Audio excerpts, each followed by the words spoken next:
He left home for a short winter drive. There were no warnings, no final messages. When his car slid off the road, the snow erased it completely. For 6 days, no one knew where he was. Most survival stories don't begin with danger. They begin with routine. This one started with a short drive on a winter afternoon, the kind of trip that barely registers as a memory. No sense of urgency, no special preparation, just a man heading home through a rural stretch of road he had driven many times before. Winter had already settled into the region. Snow covered the fields and trees, smoothing the landscape into quiet simplicity. The air felt heavy, muted, as if sound itself had been softened by the cold. The forecast had mentioned snow, nothing unusual, nothing that suggested danger. He dressed warmly, started the car, and drove off. There were no dramatic signs, no warning sirens, no last phone calls. Just tires rolling over pavement, a heater blowing warm air, and the steady rhythm of the road passing beneath him. By nightfall, everything would change. The drive was supposed to be short, a familiar route, one he had taken many times before. Winter had already settled into the region, but that day felt ordinary. The sky was heavy with clouds, the kind that dulls sound and flattens color. Snow had been falling lightly since morning, not enough to cause concern, just enough to remind drivers to slow down and stay alert. The road stretched ahead in long, quiet curves. On either side, trees stood coated in white, their branches bending slightly under the weight. There were no other cars in sight. In places like this, traffic came in waves, a few vehicles, then long stretches of nothing at all. As he drove, the snow thickened, not suddenly, but gradually, almost politely. Visibility shortened a little at a time. The horizon faded first, then the distant tree line, until everything beyond the headlights felt far away and unreal. He adjusted his speed, gripped the steering wheel more firmly. The heater hummed softly, filling the cabin with dry warmth. At one bend in the road, the tires slid just enough for him to notice. Not a skid, just a reminder. He corrected gently and continued on, telling himself he'd be home soon. The weather forecast hadn't warned of anything severe.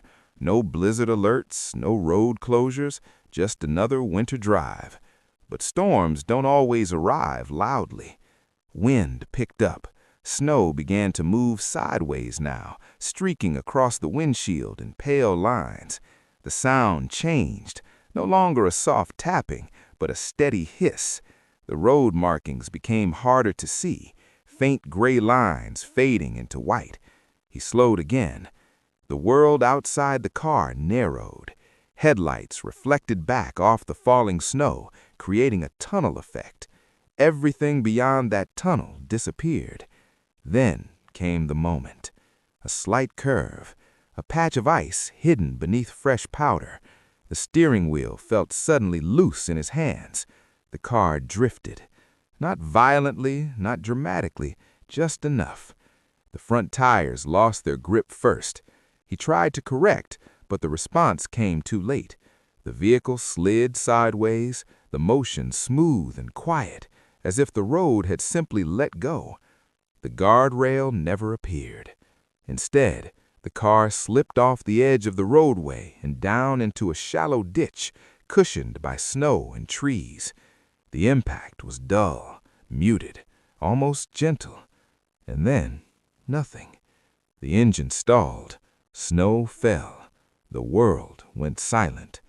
For a moment, he just sat there, hands still on the wheel, breathing slowly, listening for something. Another car, voices, wind, anything. There was nothing. Above him, the road continued on, invisible through the snow. From up there, the car couldn't be seen at all. No broken branches, no skid marks, just smooth, untouched white. He tried the door. It wouldn't open. Snow pressed against it from the outside, packed tight by the fall. The car had become a sealed pocket in the landscape, hidden from the world that was still moving somewhere above. That was when the first realization crept in. He wasn't just off the road, he was completely out of sight. At first, he believed it was temporary. He tried the driver's door again, pushing harder this time. It moved only slightly before stopping, blocked by compacted snow pressing inward like a wall. He shifted his weight, tried the passenger side. The same resistance. Snow wasn't just around the car, it was holding it. He turned the key. The engine hesitated, then caught. The familiar vibration was comforting. The heater came back on, pushing warmth into the cabin. For a moment, things felt manageable. He reached for his phone. No signal. He raised it higher, turned it sideways, restarted it. Nothing changed. The screen remained stubbornly empty of bars. Outside, snow continued to fall, not aggressively, not dramatically, just steadily. Each minute added another layer, sealing him in further. He stayed calm. Calm mattered. He told himself someone would notice soon. A passing driver, a snowplow, anyone. But as the light faded and evening settled in, doubt crept quietly into his thoughts. The road above him was hidden by snowbanks and trees. From that angle, the car was invisible. No headlights, no hazard lights could be seen.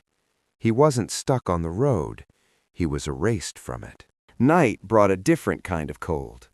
The temperature dropped quickly after sunset. Warmth leaked from the car no matter how tightly he kept the doors closed. The windows began to frost from the inside, his breath turning visible in the dim light. He ran the engine in short intervals, 10 minutes on, 20 minutes off. Fuel was finite. So was time. Silence filled the gaps when the engine stopped, a deep, unnatural silence, broken only by the faint ticking of cooling metal and the distant whisper of wind through trees. Sleep came in fragments. He dozed, then woke suddenly, heart racing, unsure how long he'd been unconscious. Cold doesn't attack all at once. It creeps. First the fingers stiffened, then the toes, then the joints. He wrapped himself in whatever he could find, a jacket, spare clothing, seat fabric pulled loose. Every layer helped. Above him, the storm continued its quiet work. Morning light revealed how completely the car had disappeared. Snow pressed against every window. The outside world was reduced to white shapes and shadows. There was no clear direction anymore, just enclosure. Hunger was manageable. Thirst was not. He knew enough not to eat snow directly. It would lower his body temperature too quickly. Instead, he collected clean snow in a container and let it melt slowly near the heater when the engine was running. Each mouthful mattered. He rationed carefully, one small decision at a time. No wasted movement, no panic. This wasn't about strength, it was about patience. By the third day, time lost its structure. Day and night blended into one long stretch of waiting. He counted engine cycles instead of hours, measured time by hunger and cold rather than clocks. His thoughts wandered. Memories surfaced unexpectedly, conversations, faces, moments from years ago. The mind fills silence with whatever it can find. Loneliness settled in quietly. He spoke out loud sometimes, just to hear a human voice, even his own. Still, he stayed alert, checked the fuel, adjusted his position, monitored his body for numbness, for warning signs. Giving up would be easy. Staying aware was work. The cold intensified as the storm finally began to pass. Clear skies brought lower temperatures.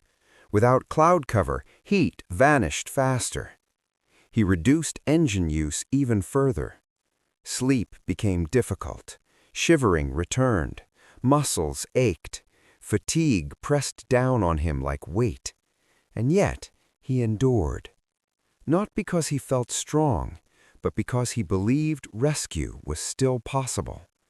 That belief mattered more than food.